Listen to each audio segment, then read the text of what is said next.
Yun. Iniksiyan ko na lang, oh. Mahaba kasi yung title, oh. Yan po yung title ng aking message. Bago po tayo manalangin muna tayo, no? Panginoon, salamat po sa umagang ito. We pray for your anointing of the Holy Spirit as your word is shared. We pray, Lord, that you prepare our hearts and mind as we listen to you.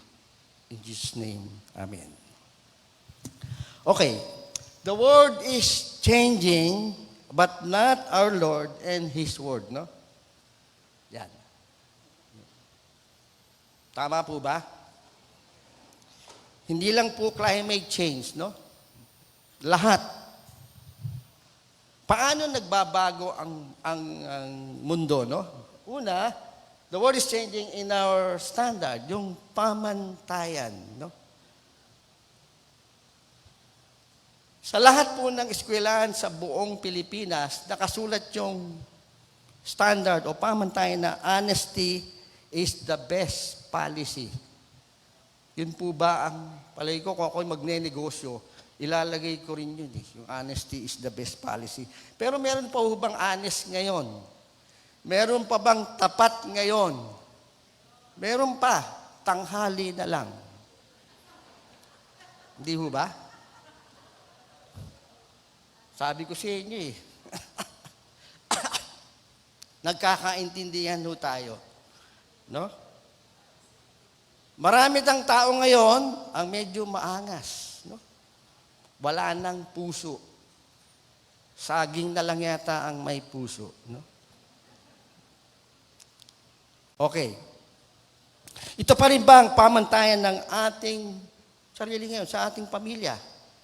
Is honesty the best policy, no? Kung ang inyong mga anak ay nagsisinungaling na, kasalanan nyo.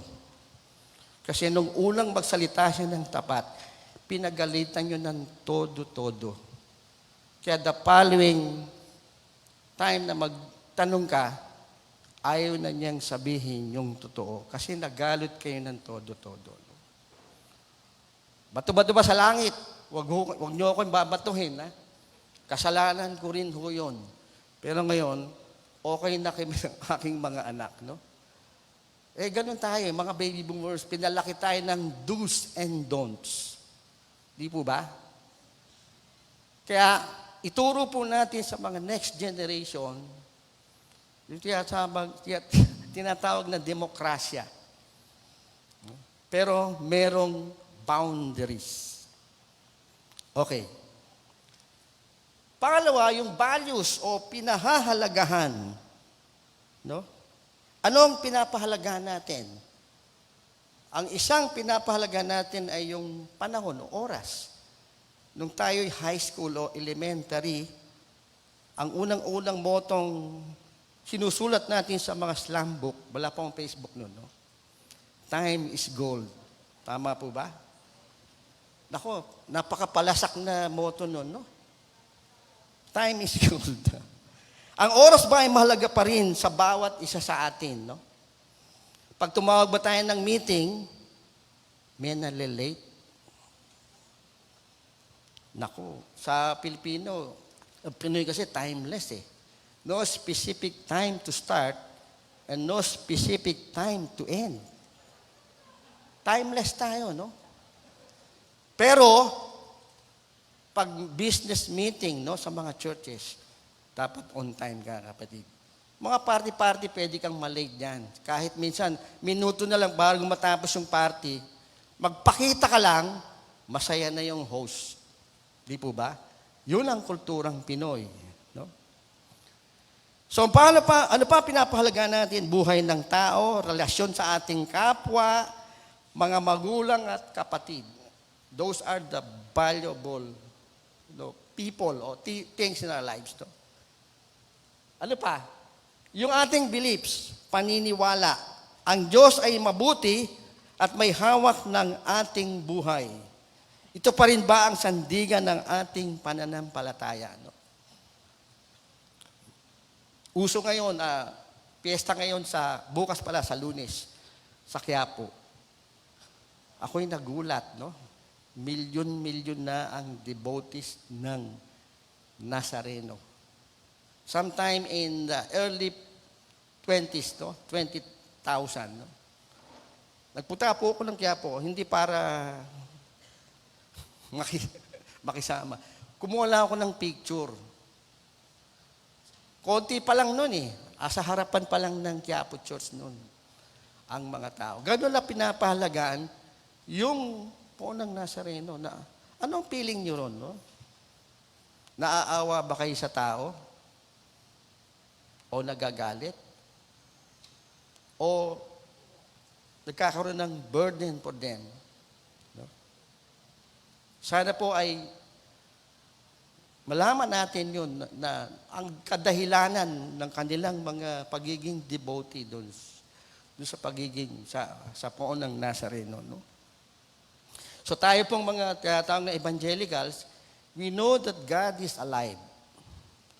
He is a resident as well as the president of our lives, no? Dapat presidente at residente siya. Hindi lang residente, no? O nakatira sa ating buhay. Siya ang presidente ng ating buhay, no? Tapos, yung practices, gawi. Sa aking paglaki, natutunan ko po sa aking mga magulang yung Angelus.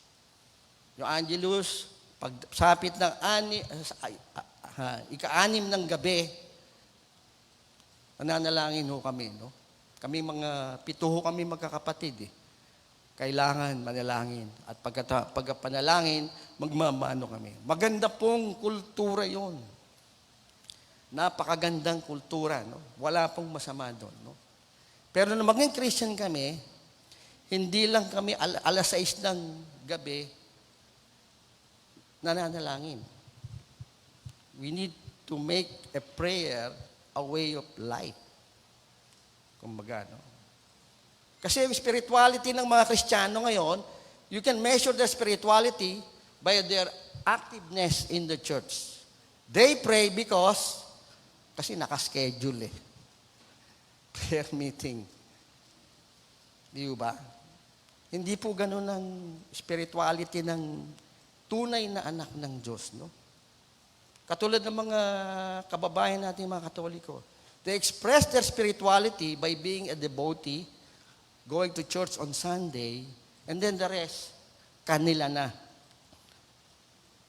But we are 24/7 Christian, no? Kaya nga, on Sunday, we worship God and we celebrate Him for His goodness mula nung Lunes hanggang Sabado. Kaya pag Linggo, we celebrate Him. Kaya nga misnomer po yung worship service eh. Mali po yun. We don't serve God on Sunday.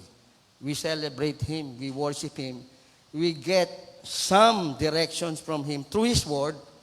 Then, after the celebration, then we serve Him for the next week. Ganun po ang isang tunay na mananampalataya ng Kristiyano. No? Hindi po compartmentalize yung kanyang buhay. No? Traditions, nakagisnan. Yun po bang pagmamano, buhay pa sa aming probinsya? Kahit pinsan lang namin na nakakatanda, nagmamano po kami. It's a sign of respect. Maganda pong kultura yon, no? Ngayon, yung mga millennials, ewan ko kung nagmamano pa, no? No, hindi ko kayo kinukonsensya, pero yun pong pagmamano ay magandang kulturang Pinoy, no? Pero nagbago na rin, no? Yung discipline o nakagawian, magbigay galang sa pagsabi ng po at opo, meron pa ba nito sa kasalukuyan? No? Sana meron pa, no? Tuloy natin yun. Maganda po yun. Yung ating view of God o pananaw sa Diyos. Totoo bang may Diyos? Bakit di siya nagpaparamdam sa akin? Parang ganun. No? May mga tanong na mga ganun eh. No? Sa maraming bansa, ayon po sa nabasa ko, no, meron pong 10 bansa na more than 50% of their population are atheist na. Hindi na naniniwala sa Diyos. At ang nakakalungkot, kung sino pa yung mga developed countries, katulad ng USA, ng Amerika, ang dami na ho nagiging atheist, no? Hindi naniniwala sa Diyos. Australia kasama po doon. Nasa top 10 list ho yun eh. At karamihan mga developed countries, no? Yun po nakakalungkot. That's one thing na talagang ang laki ng pagbabago ng ating mundo. No? Expressing our views, asal at pananaw. Pag nagsalita ka, seek first the kingdom of God and His righteousness. Minsan may sasagot sa'yo eh. Uso pa ba yan? No? Kailan nga pinanganak? Anong petsa na? No? Medyo nakakalungkot po yun, no? Kaya minsan makakarinig tayo, pag nag-quote tayo ng Bible, ituloy pa rin natin. May magsasabi, wow, maka-Diyos ka pala. Parang napaso, no? Ganun po ang kalakaran sa maraming kwentuhan ng mga ano. Pero bilang mga Kristiyano, kapag tayo'y nakasama natin yung ating dating dabarkads at kainuman, dapat maging iba po tayo. No? Kasi tinawag tayo ng Diyos bilang ilaw at asin ng sanlibutan. Hindi pong masama na umupo sa inuman. Pero, ang masama, kung kayo ay kakain lang ng pulutan. Joke lang po yun, no? Ang masama, kung nakikihalubilo na kayo sa kanilang ginagawa. Dapat makita nila na tayo ay kakaiba. Okay. Yan po ang mga pagbabago na nangyayari sa ating kapaligiran ngayon. At bilang anak ng Diyos, malaki pong hamon ito. Dahil una, dala po natin yung salita ng Diyos, at yung salita ng Diyos ay si Kristo din ho yun, no? Bilang ating mga patotoo. Okay, ito po ang salita ng Diyos, no? Kulang yung aking nilagay dun sa ano. John 1:1-5. Basahin po natin ng sabay-sabay. 1, 2, ready, go.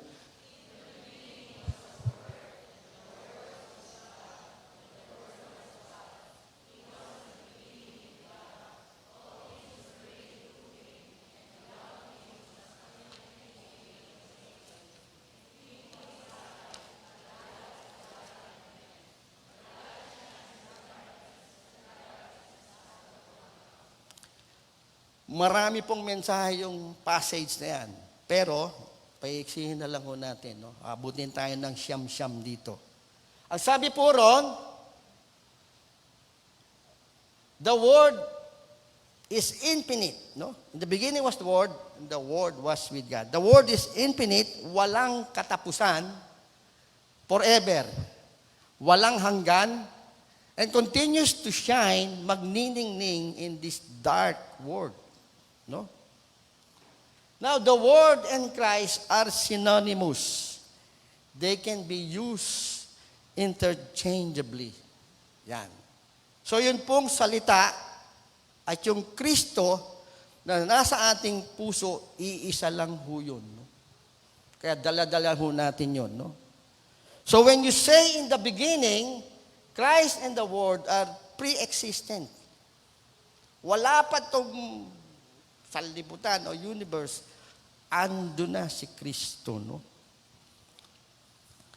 So it means He was there before creation. He had always existed. It does not mean from the beginning. Sabi doon, in the beginning.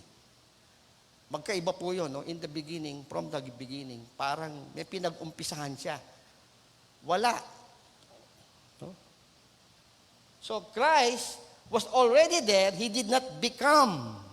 He was not created. He never had a beginning. Parang ang hirap intindihin nun. No? The word was in the Greek imperfect tense of eimi, which is the word so often used for deity. It means to be or I am.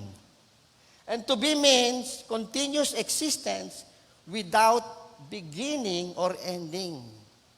Kaya nung minsan nagmi-minister si Kristo, and he was confronted by the Jews, sino ka?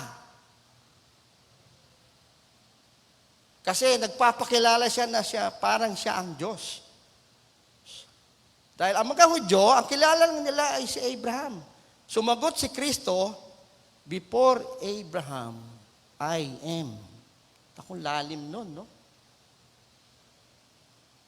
Yun. Before Abraham was, I am. So Christ is the great I am and will always remain I am and will never be was. So before, and even in the future, He will be I am. Ang ibig sabihin nun, His existence is always present. Wala siyang past, wala siyang future. Okay? From eternity past to eternity future, Christ is present. Hindi siya magbabago, kaya totoo yung sinabi sa Biblia, He is the same yesterday, today, and forever. Kaya when we live today, today is present, and He is present in our lives. Sabi ng mga writer, yesterday is history. Tomorrow is mystery. Today is present. And today, Christ is here. Paano bukas? Hindi natin problema yon. Problema ng Panginoon yon. Kung problema ka man, huwag mong problemahin. Problemahin mo yung ngayon, pero meron kang Kristo, meron kang salita ng Diyos, yun ang panghawakan mo. Because He is always present in your life. Hindi po siya magbabago. So from eternity past to eternity future, He will remain I am. He will always be present. So His presence will always be present. Not future, not past. No? Paulit-ulit po natin sabihin yun. No? So to prove that the Word continues to exist and alive, we read in verse 14, ayan, and the Word became flesh and dwelt among us, and we have seen His glory, glory as of the only Son from the Father, full of grace and truth. Punong-puno ng biyaya at katotohanan. Dahil siya'y nagkatawang tao, nakilala natin siya. Or, nagpakilala siya sa atin. At yung Kristong tinanggap natin, siya yung salita na nagbibigay ng pagbabago at patuloy na pagbabago sa ating buhay. Sana nga, aware po ba tayo doon? Conscious po ba tayo doon sa presensya ni Kristo sa ating buhay? Sana naman wag lang Sunday morning, kapatid. No? As I said, we are Christians 24/7. 24 hours a day, 7 days a week.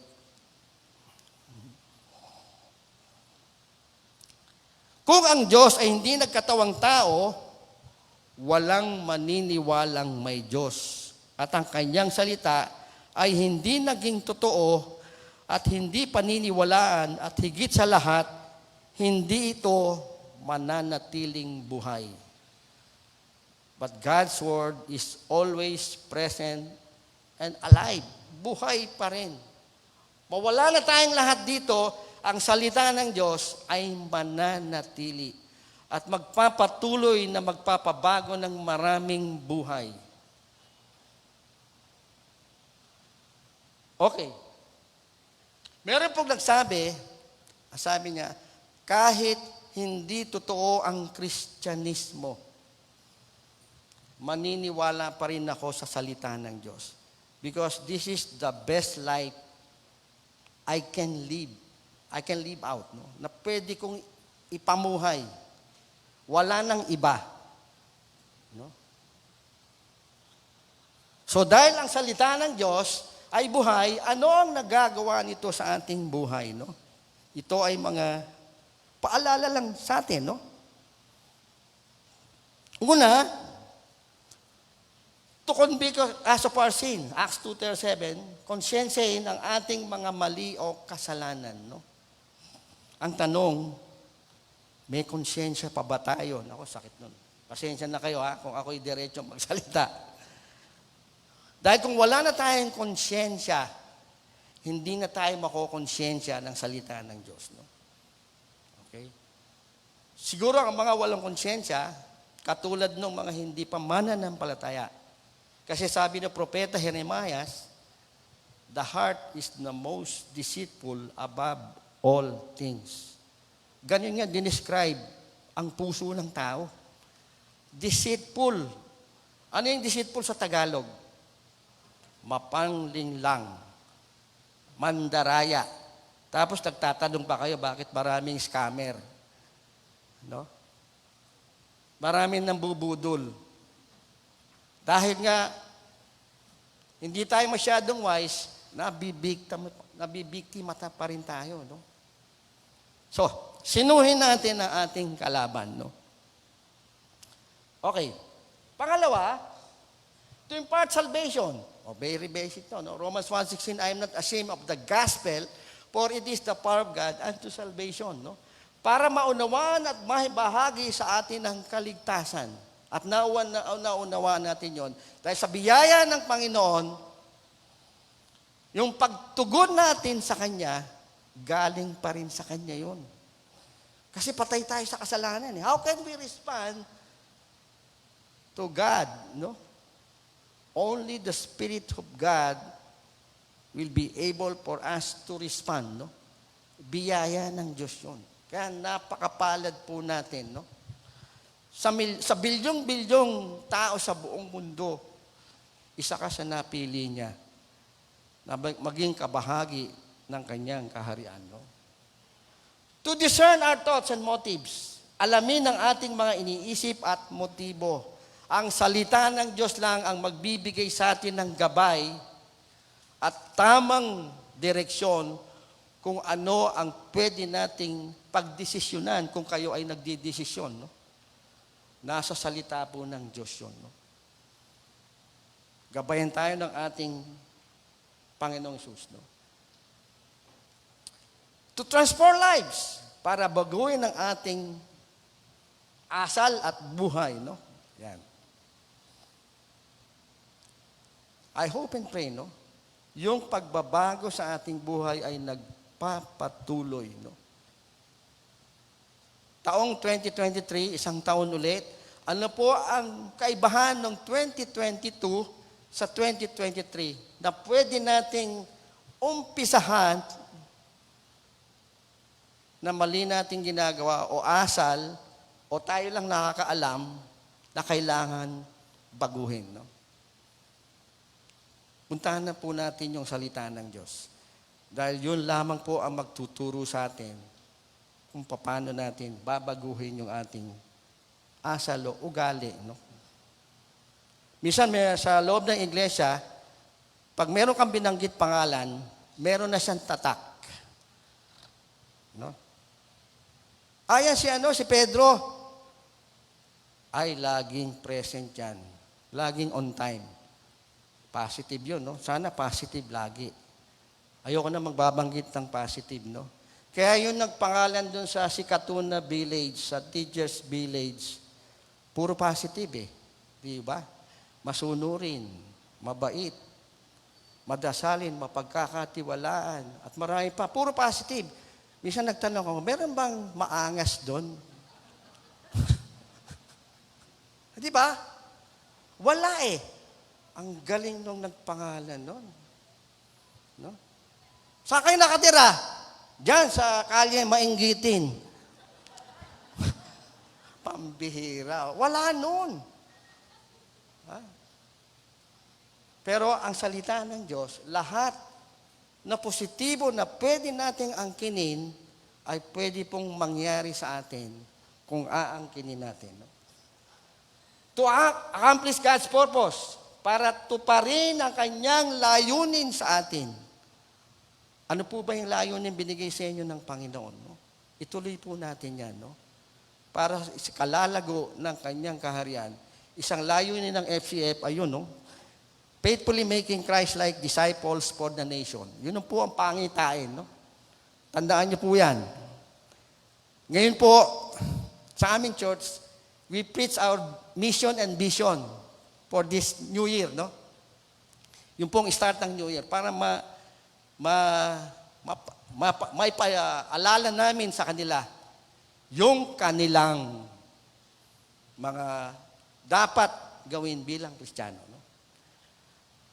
To cause our faith to grow, tanging salita lang ng Diyos ang magbibigay at magpapalakas ng ating pananampalataya sa tulong ng banal na Espiritu.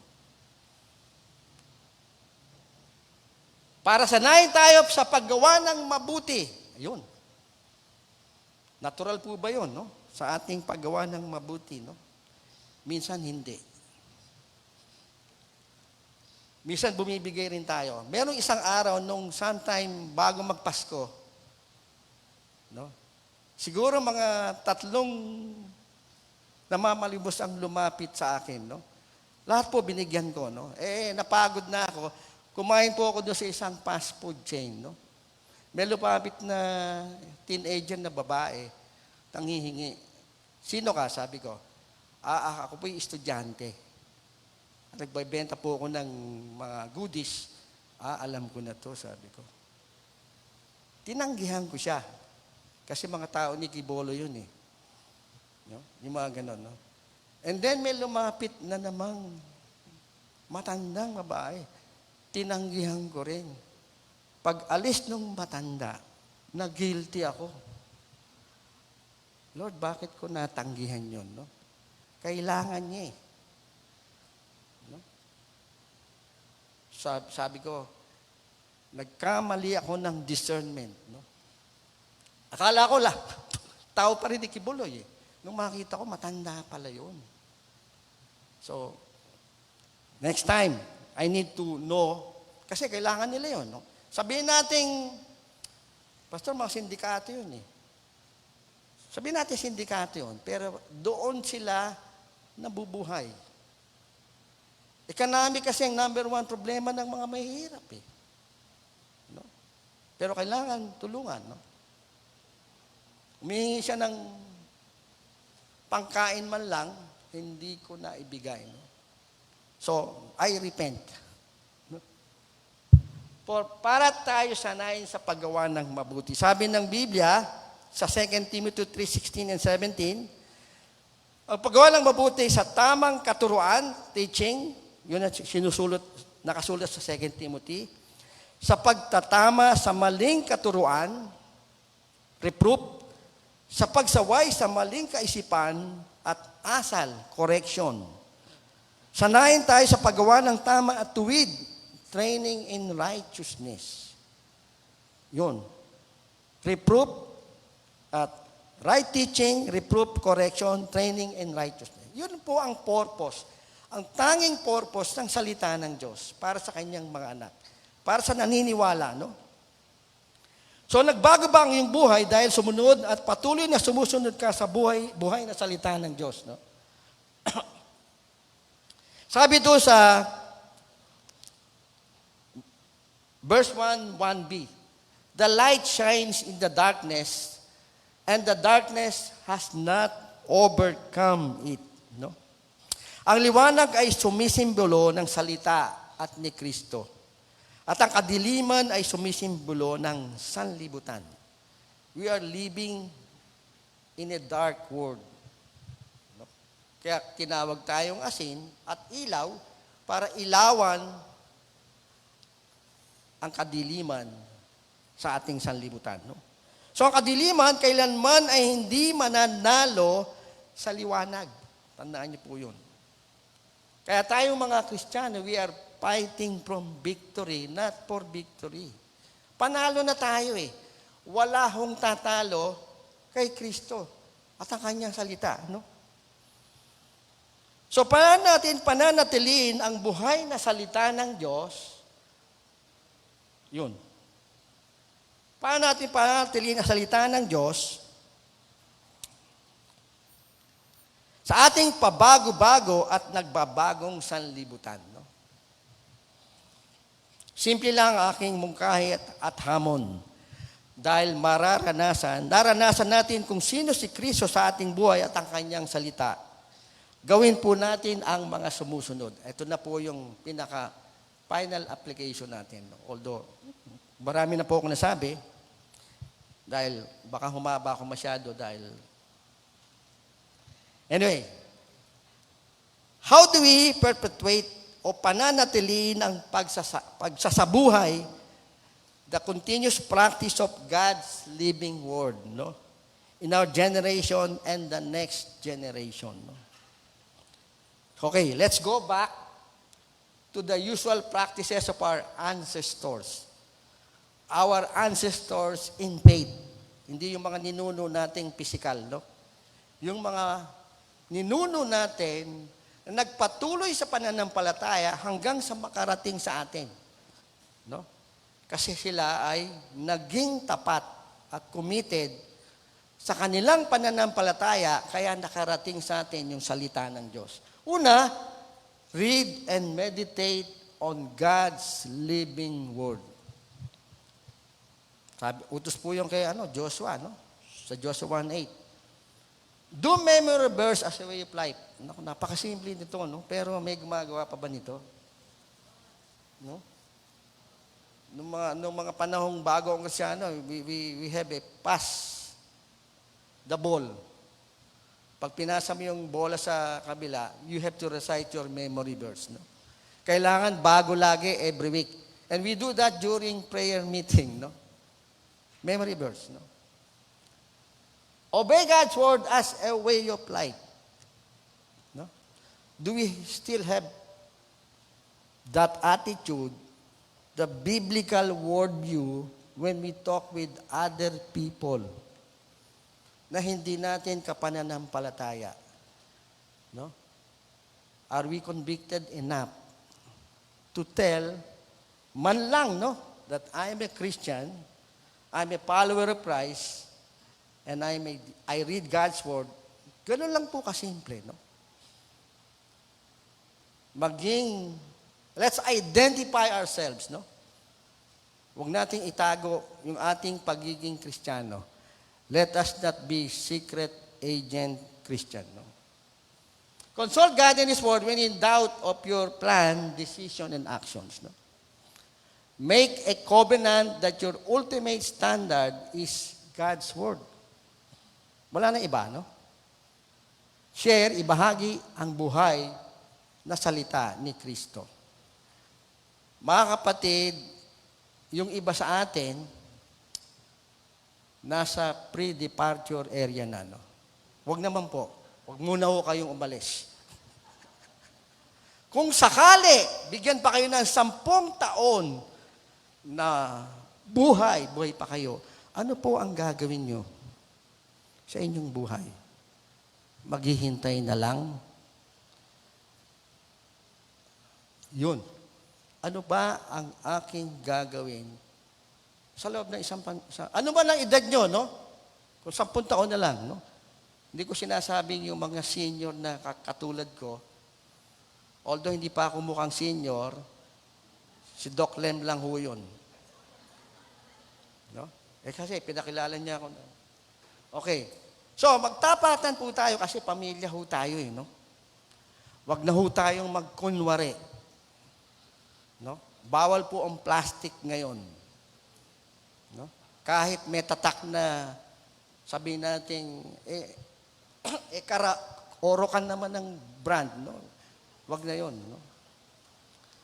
Kahit imported pa, no? bawal pa rin ang plastic. Okay. So, ano po ang pwede nating gawin, no? Tandaan po natin, ignorance of God's living word is ignorance of Christ.